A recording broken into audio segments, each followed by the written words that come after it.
All right, good morning, everyone, and welcome to episode 2 of Summer School with Mr. Vabbers. Today, I'm just flying solo, and we are going to be taking a look at Andy Weir's new novel, Project Hail Mary.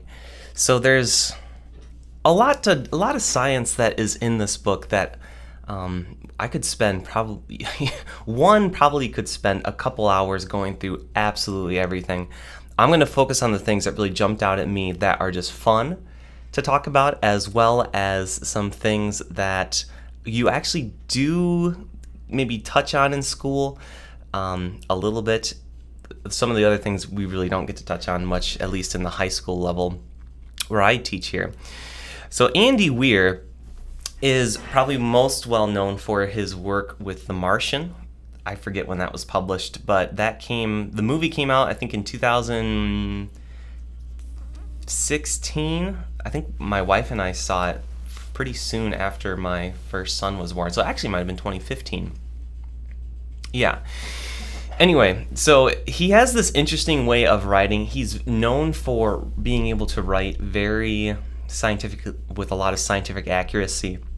And it really comes through in things like The Martian. He also wrote a book about a little bit further in the future where on the moon, called Artemis, where it's a little bit more of a mystery.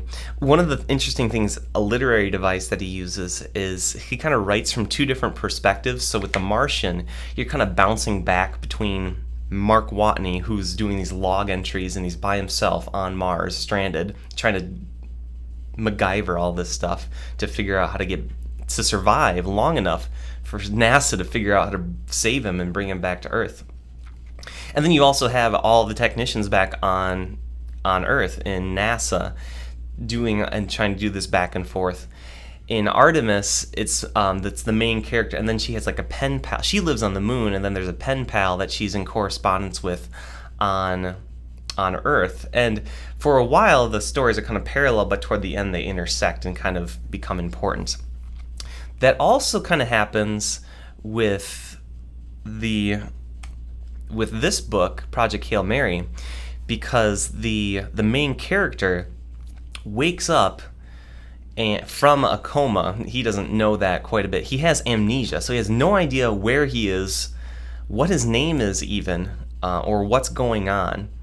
It turns out he's on a spaceship. We'll get onto that in a little bit.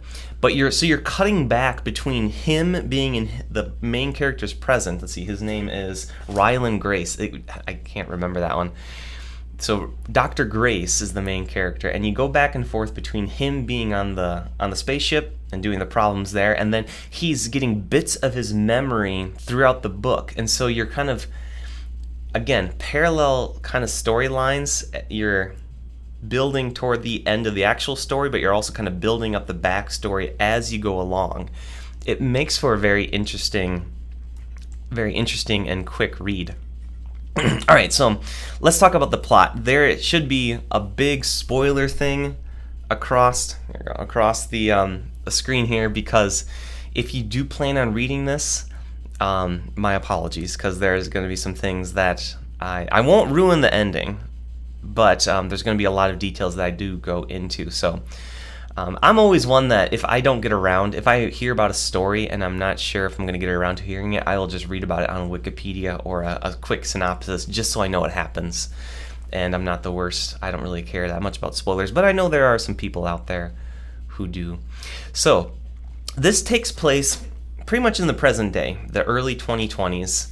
Ryland Grace is a teacher, I think a grade school teacher, not even, high academics. He used to be in academics. He has a doctorate in something like astrobiology or something like that. He's very keen on the sciences, more for biology than for physics, a little bit of chemistry in there as well. Although he does do some interesting physics, could kind of figure out his situation on the spaceship. So he has some friends in the astronomy sphere of influence, and they're discovering this interesting band of infrared radiation that goes from the sun out to Venus and back to the sun. And as they're noticing this, they're seeing that the sun's output is actually dropping. And so it's dropping to the point where it could severely impact life on Earth. The sun actually does go through different solar cycles, but this is way beyond the dimming and the increase in intensity that the sun normally goes through, and I think it's 11-year cycle. So anyway, it's going to be catastrophic to the ecosystems and the food webs here on Earth if they don't do something about it. So they send out a probe out to Venus to kind of pick up what's going on here with this band of stuff in between the sun and Venus. And they get a video feed of the probe that goes to Venus, and it's got this particulate, really small dots that it's collected from the space around Venus, and lo and behold, the video feed shows that the dots start to move, indicating that these things are probably alive. So we've got this hypothetical extraterrestrial bacteria, basically, that is feeding off of the sun. These things are they call them astrophage. That's kind of the name they come upon. Astro meaning star, phage meaning to eat. You'll hear those prefixes and endings, suffixes in science classes all the time. Phage a lot, especially in biology or anatomy and physiology. But these astrophages are just incredible. There is a lot of scientific accuracy to them. Some of it, though, is just a little bit hard to actually accept as it actually being possible, if you know what I mean. So what they do is they have this life cycle where they will absorb energy from the sun, and then they can re-emit some of that energy to actually move themselves through space. And I'll go back here. And they're going to Venus. They skip over Mercury and they don't go to Earth or Mars because Venus has the highest concentration of carbon dioxide, of CO2, in the solar system. And so they go there to gain the CO2 that they need to reproduce, and then they go back to the sun to collect more energy. And that's basically their life cycle. It's a very basic life cycle. Like I said, these are, they're bacteria. That's how they're written. That's kind of how they come across. That they are huge to the plot because of their unique properties and be able to absorb and withstand these incredible temperatures and all different types of radiation. They can be used, kind of leveraged to allow the main characters in the story to do a lot of interesting things. So how is it that they get away with storing all this information and being able to survive the heat and the radiation of the sun? Well, they make use of Einstein's most famous equation, E equals mc squared. They absorb energy and they collect it not in they don't store it in a chemical battery or trying to think, or in food. Plants will store food in glucose by taking solar energy from the sun, but that's not what these things do. They will actually directly convert energy from the sun into matter. So just a quick recap about Einstein's theory here with general relativity. The E is energy, the M stands for mass, and c squared is the speed of light squared. So they can take the incredible energy of the sun and change it into just a little bit of matter. They actually store the matter in this kind of their outer layer, it's not really a skin, but the outer membrane of the cell. They actually store it in neutrino and anti-neutrino pairs. This is something that we don't talk about a lot in school. Skip ahead here. We talk a lot about the main particles of matter being electrons and electrons, protons, and neutrons. Those are the three main subatomic particles that make up most atoms. Will make up all atoms, really. But really, you can get more basic than that. You can break down protons and neutrons into quarks. And there are other elementary particles as well. We don't talk about them as much because they don't really impact us as much. Neutrinos are let's see, they are smaller than, are they smaller than electrons? Where are you, electron? Am I covering it up? You should be in here. Positron, electron. Here we go. 22. Yeah, so neutrinos are maybe a little bit bigger than electrons, but for the most part, they're, oh, it's less than, never mind, actually smaller than electrons. They are emitted by the sun all the time. You've got neutrinos streaming through your body right now, just from the nuclear fusion that's happening in the sun. They usually don't interact with matter all that much because they're traveling so fast from the sun, and they're very, very, very small. But these astrophages, they can take the energy from the sun and make these neutrinos. And then when they want to harvest the energy from them, they can use these naturally occurring neutrino and anti-neutrino pairs, bring them together, and they make energy. That's this process called annihilation. And you may be wondering, isn't that violating the law of conservation of matter and energy? Because aren't you creating something and destroying things? And it might seem like that, but actually you're not, because matter and energy can be conserved within one another. You can take matter and make a ton of energy, or you can take a ton of energy and make a little bit of matter. That's the way this equation works. Because mass is being multiplied by the speed of light squared, it takes a whole bunch of energy to make a little bit of matter. Now, just to give you an idea of the energy density of just pure matter, if you could change it and make it into direct energy, so I know you guys like explosions, or some of you like explosions. The largest nuclear explosion was done by the Russians, called the Tsar bomb, or Tsar Bomba, and it had a equivalence of 1.2 million tons of TNT. That was the explosive force that it detonated with. If you would want to recreate that bomb just by taking pure matter and turning it into pure energy, all you would need is 55 grams, a little over 55 grams worth of matter. So think of it like 55 paper clips. That's all the matter and mass you would need to create a 1.2 million ton equivalent nuclear explosion. Let's say you wanted to go for something maybe a little bit more constructive and a little bit more, a lot more energy. You wanted to power, let's say, the world for a year. We're talking, so we're on the order now of 230. So this scale is in, I can't even read, let me read it on my screen, billions of kilowatt hours. So that's how many kilowatt hours the world used over the course of the year back in 2018. How much matter would you need to power the world to meet its energy demands? Just over a ton.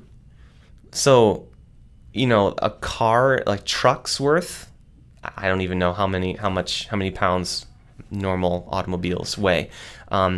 Mid-size car, truck, something like that. If you could convert all of its matter into energy, you'd have the world's energy needs covered for a year, or a little bit less than that, because that's back in 2018. So a little bit outdated, and the world's energy demands probably have gone up a little bit. Just 1 kilogram of the stuff has a massive energy. This little comic here is from another book that I really enjoy. If you've had me for class, I may have read to you from this book called What If by Randall Munroe.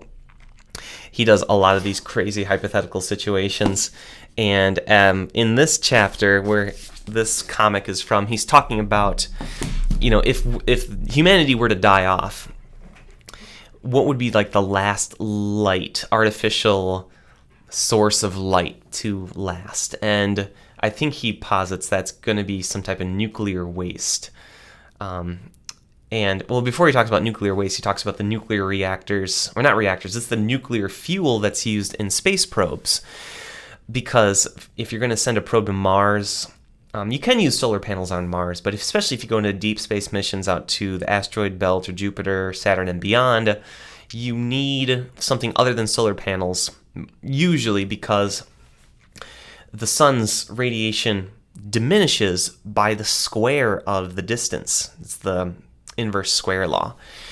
So you really need something else other than the sun's light to capture to make energy way out there. And so uranium, or usually it's plutonium that they use in those radiothermal nuclear generators, RTGs,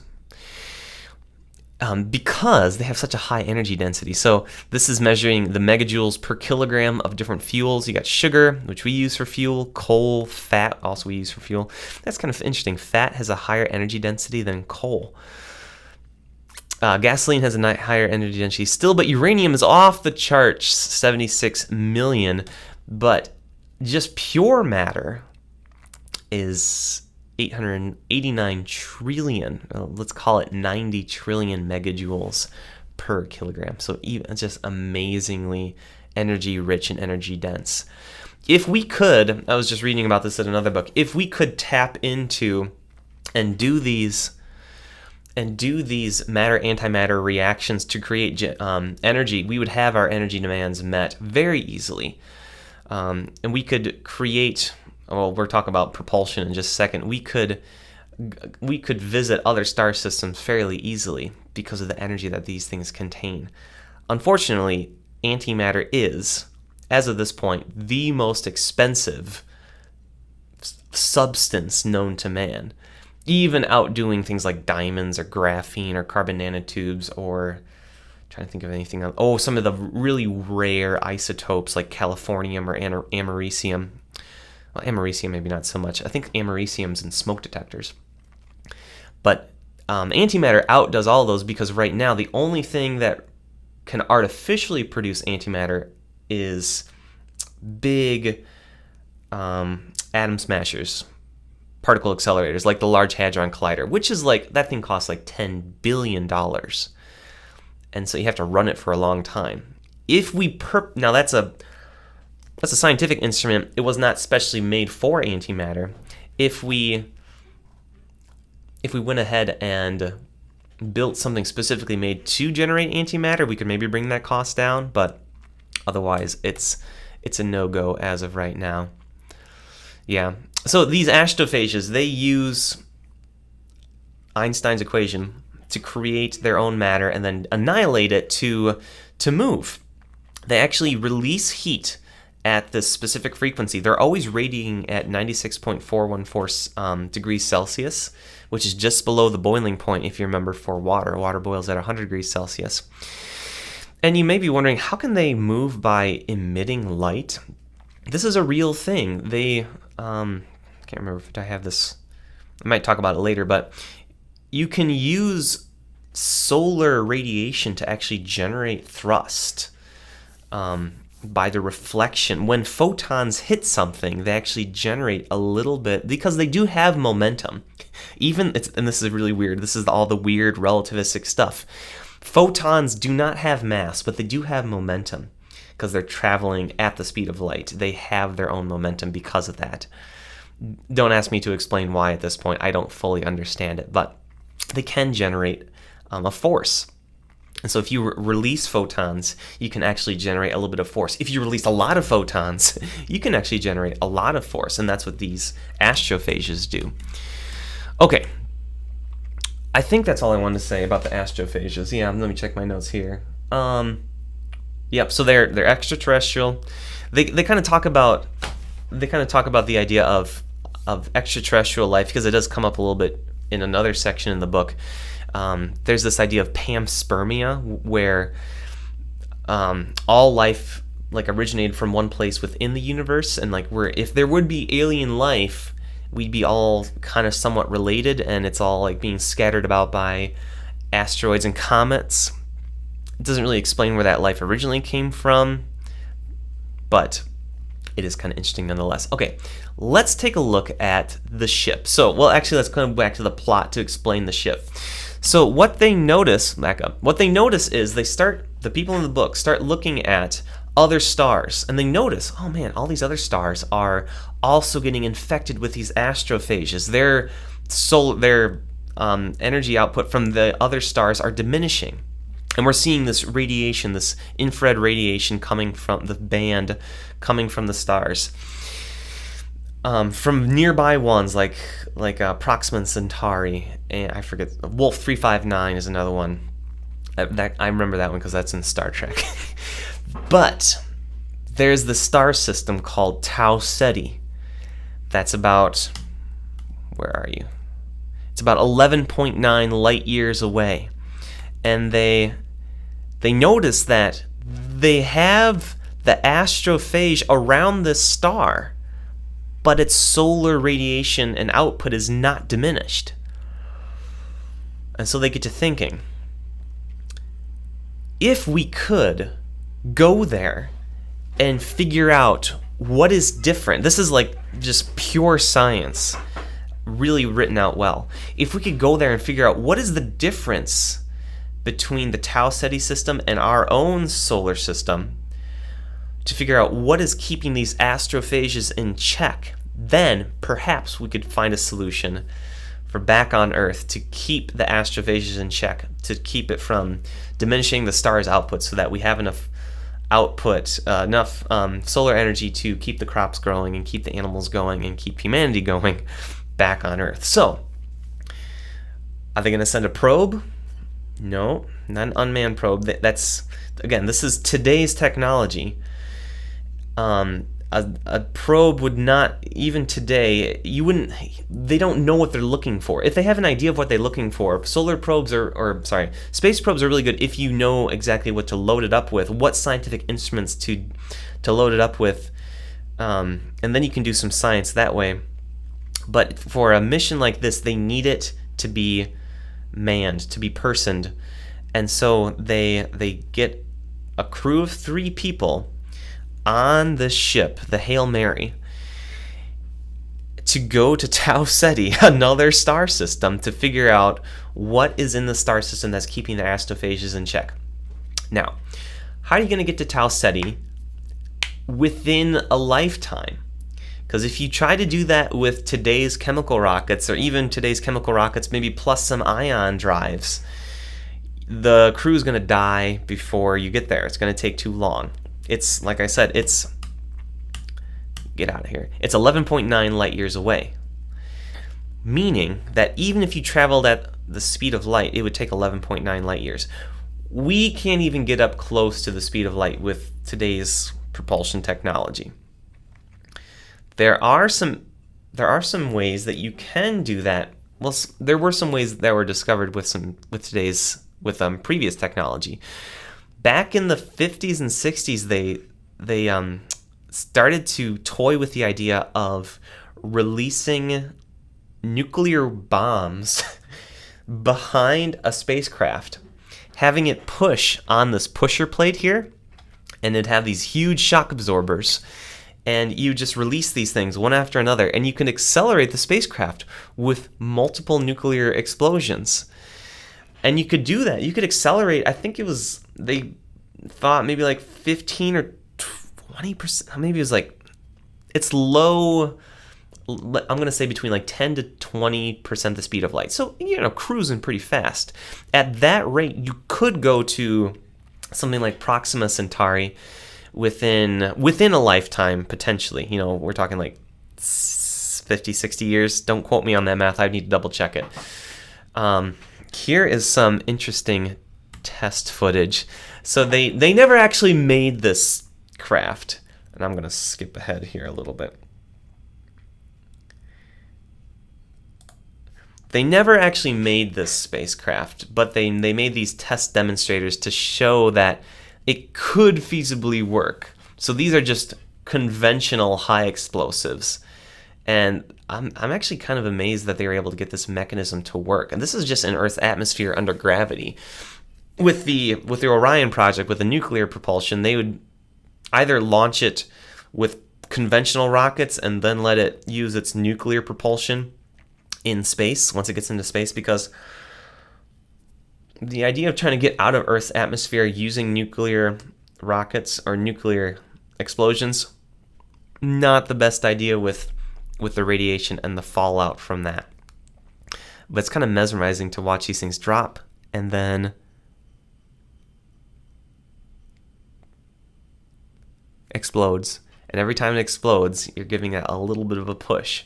And of course, you're using massive shock absorbers, so you don't get all of that impact just in one, in a very short time period. You need to spread out the impulse so that it's, survivable G-forces and you're not like killing the crew as you go. There is another, get out of here. Come on now. There is another idea to go to other star systems. This one's feasible within our lifetime, possibly. This would not be manned, though. This would be just with unmanned probes using solar sails that could be affected and accelerated by either the sunlight, or to get up really cruising, you'd want to use like huge megawatt laser arrays from the Earth or the moon, or like have laser arrays in different positions along the solar system, in the solar system. Earth, Moon, Mars, asteroid belts, outer planets and their moons. It'd have to be their moons. And you could accelerate these solar sails, again, going pretty fast, so they could go visit other stars, close by stars, and they'd be loaded up with just very small scientific equipment, very small payloads, but just enough to maybe get some images and do some science and beam those things back to actually get some interesting data from these star systems. Because we now know that even star systems like Proxima Centauri and Tau Ceti have, where are you, Tau Ceti? They have planets around them. We know this to be true from different observations from different exoplanet hunting telescopes. Anyway, back to the plot. They don't use any of those techniques. They don't use nuclear propulsion. They don't use solar sails or anything like, or massive lasers. They've got astrophage. Astrophage, they store all this massive energy, and they can convert it back in. They can convert that mass back into massive amounts of energy. So let's just use the astrophage as fuel, which is a brilliant idea. If you've got an organism that can exploit Einstein's equation like that, you go for it. So they developed this thing called a spin drive, which can fool the astrophage into releasing all of its energy at once.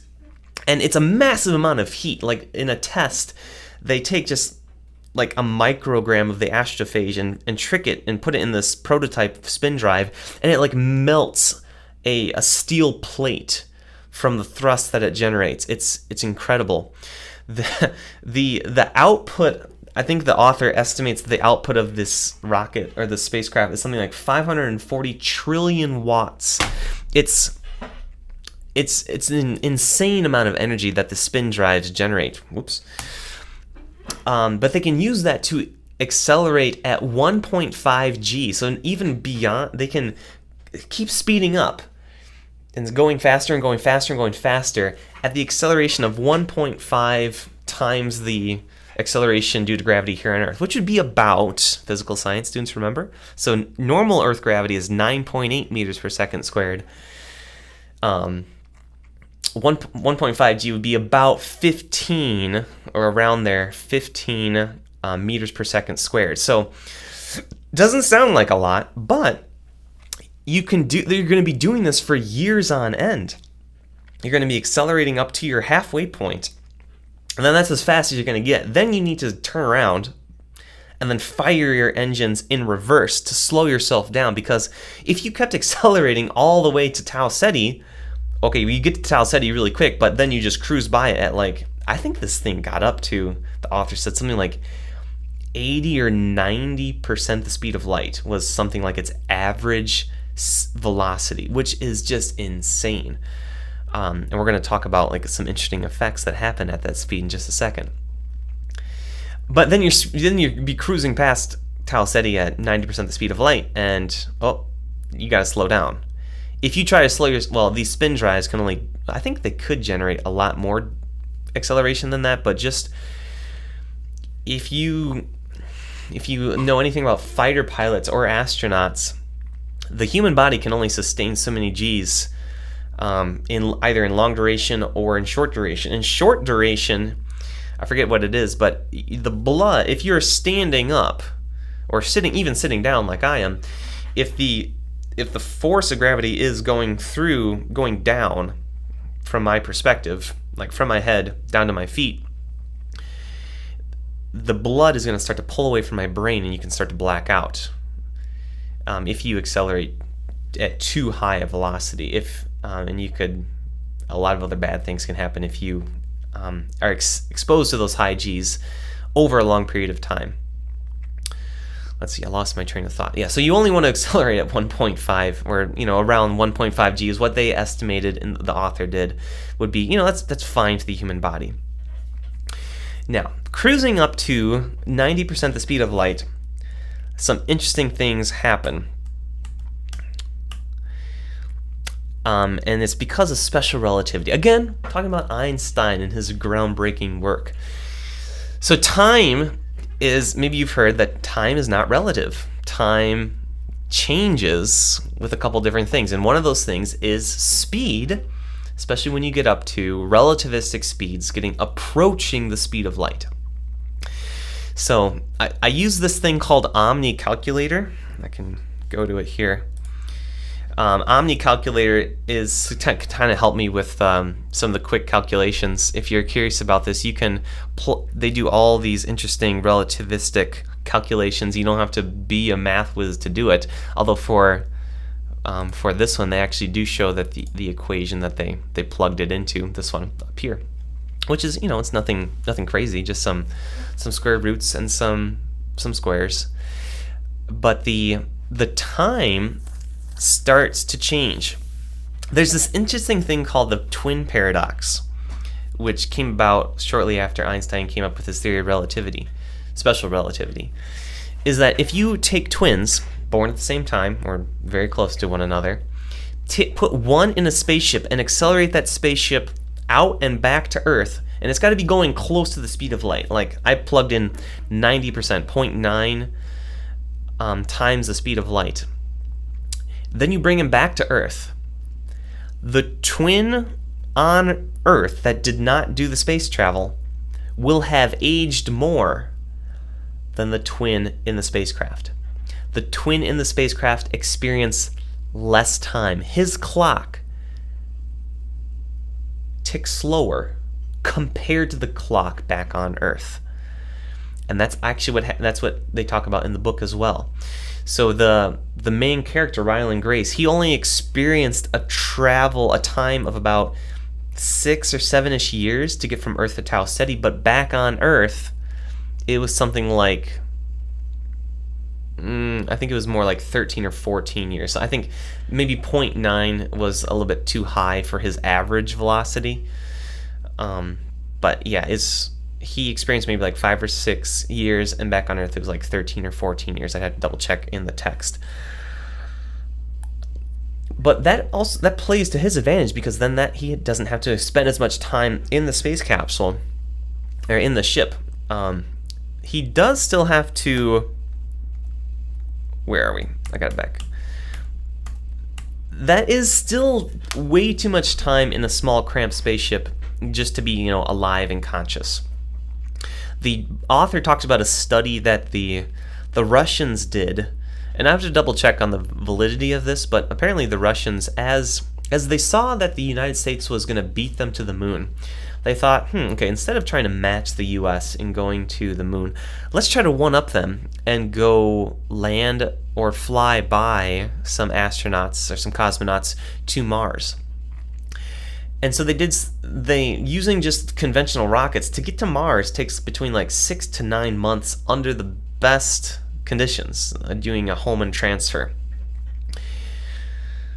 If you put 3 people in a cramped space for 6 to 9 months with not much to do, they start to turn on another. The mental fortitude, no matter how mentally strong you are, you're just not going to be able to do it. You're not going to be able to deal with everyone like that. without that privacy and with that close confines. So apparently in the study, they did this just on Earth. They confined them in a small space, and apparently one of the subjects pulled a knife or was about to do harm to one of the other participants. So that shut them down pretty quickly with that. So what they do was they put them in, you'd want to say like suspended animation is what it gets called a lot in sci-fi. This is really just a coma in the book. They do a medically induced coma. They still have to feed them. They feed them like a slurry right into their stomach using a feeding tube. And then they use electrodes to stimulate the muscles, because otherwise you've got the muscles will atrophy, they will wear out, and as soon as you're woken up, you're going to have to do like a lot of physical therapy. And keep in mind, this is 1.5 G's of gravity that you're at, and so you really need your muscles working at their peak efficiency. But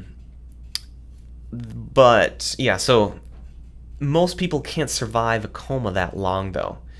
Okay, this is all from the book. This is nothing, none of my extra research into this. This is something I'd be interested to see in. So in the book, they study and they find that there are certain genetic markers for people that are that can be resistive to coma sickness, or they can survive long periods in coma. It just so happens that Ryland Grace is one of those people, and so that's kind of why he gets. There's a little bit more to it, but that's why he kind of ends up in the crew. He's there kind of against his will. Anyway, yeah. I lost my train of thought again. Anyway, so he and his crew get put into a coma to survive this long trip. The other thing, I've kind of gone back and forth on this video. This is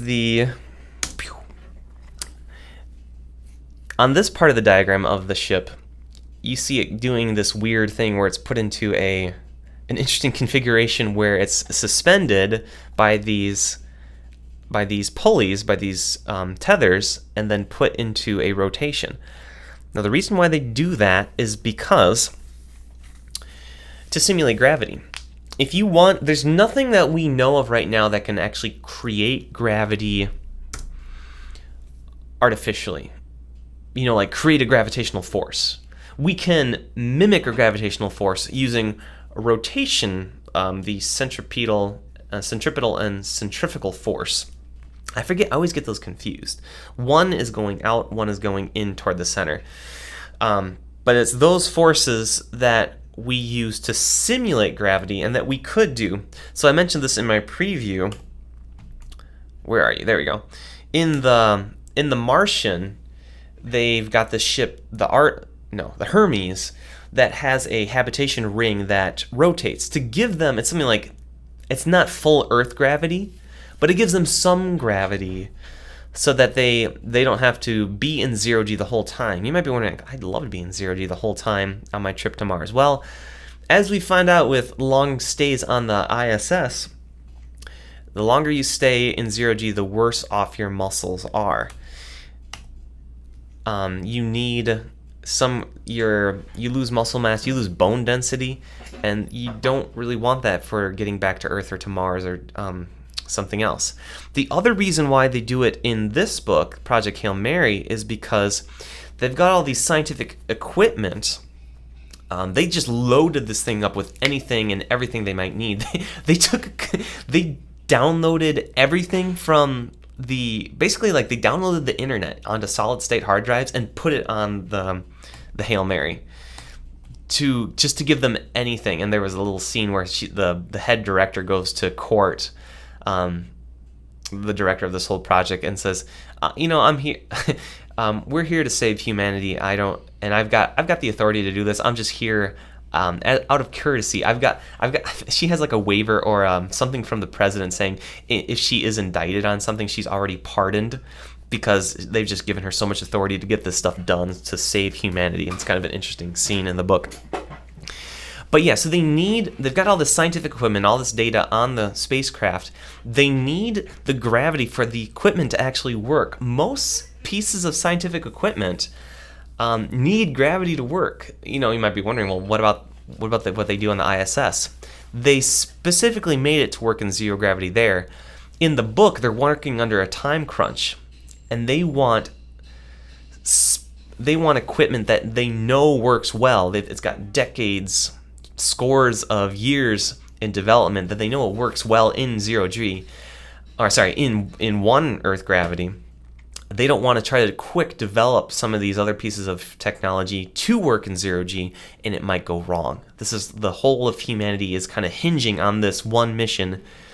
So they introduce the extra complexity of making this whole spaceship spin and rotating where is it? There's the lab in here, rotating it so that you can work in 0G. So this thing can go into the I don't know what mode it's called, the centrifuge mode. There we go. They can transition into centrifuge mode and then transition back into thrust mode. They have to choose one or the other. Wow, okay, man, I've been talking for a long time. What are we at? 9:41. Okay, that's like 40 minutes straight of just me talking. That's not too bad. All right, I've talked about, I think, most everything here. We got that. Did I mention... Oh, yeah. We'll go back here. Going back to the solar sail... yeah, I think I talked about this. Yeah, I already did talk about this. This is just more on the... there is an actual program to try to get these solar sails. It's being funded by...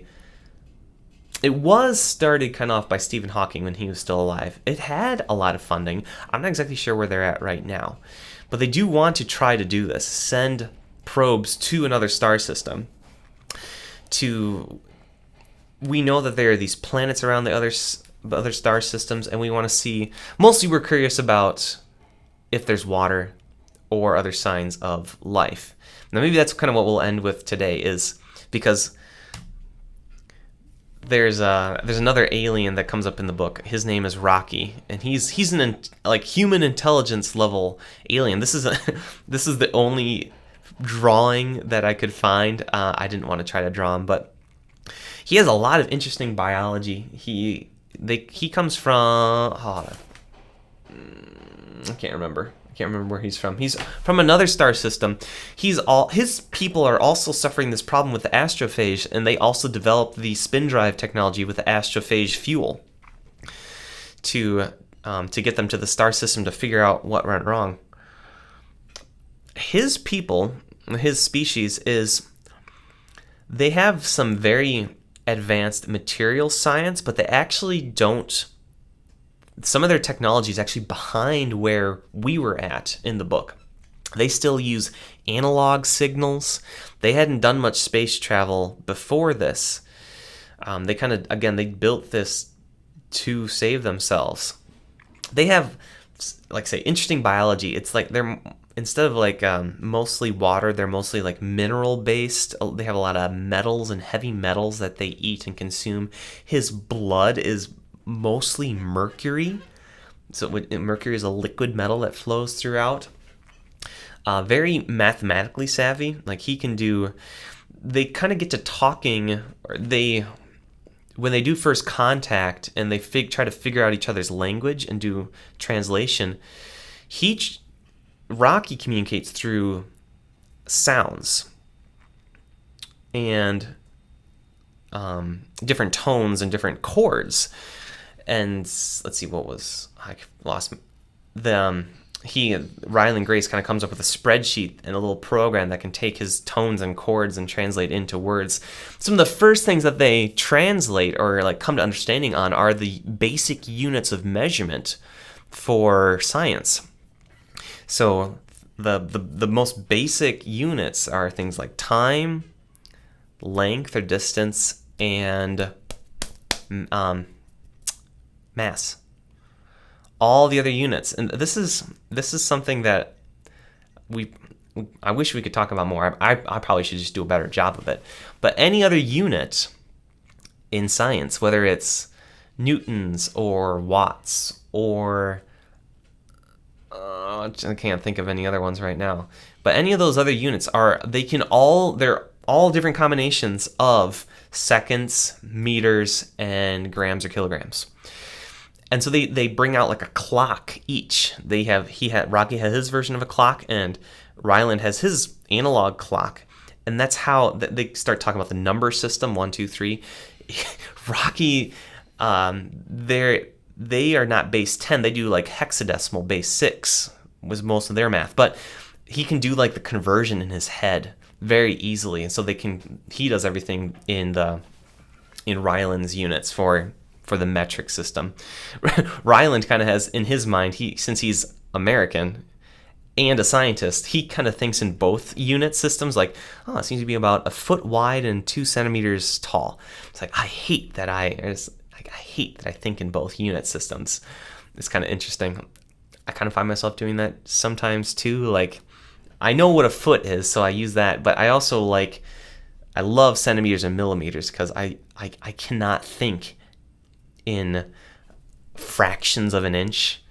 I can, but I really prefer millimeters and centimeters for its simplicity and base 10 usefulness. Anyway, yeah, so alien life, we might talk about this on a future episode about the implications of the potential for human intelligence level alien life out there in the universe. Yeah, exactly. That's a whole nother discussion. I'm probably going to have my good friend Pastor Sam Jeske on. We're planning a episode talking about the future of humanity and the impact that might have on the church and the gospel. It's kind of an interesting topic, but I'm doing some research on it right now. Let's see. I think that's most. Yeah. So all in all, if you're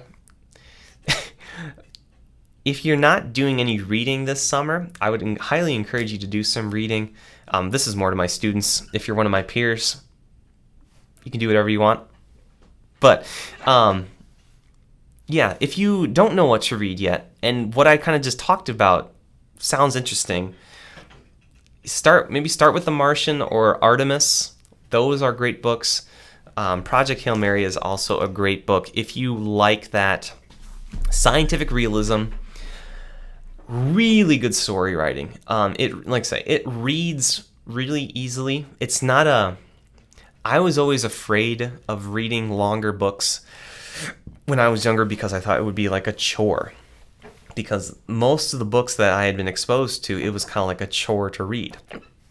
But at least for me, for these types of books, it's more of a pleasure to read. I don't think this might be one of those episodes where not many people watched all the way through, and that's okay. If you're not joining me live, if you're watching this pre-recorded, that's fine. I'm just going to jump on over. Is there a me only? Let's see. I'm going to take a look, see if there's any questions coming up here. Nope. Okay. Sounds good. Well, I'll leave you with that then.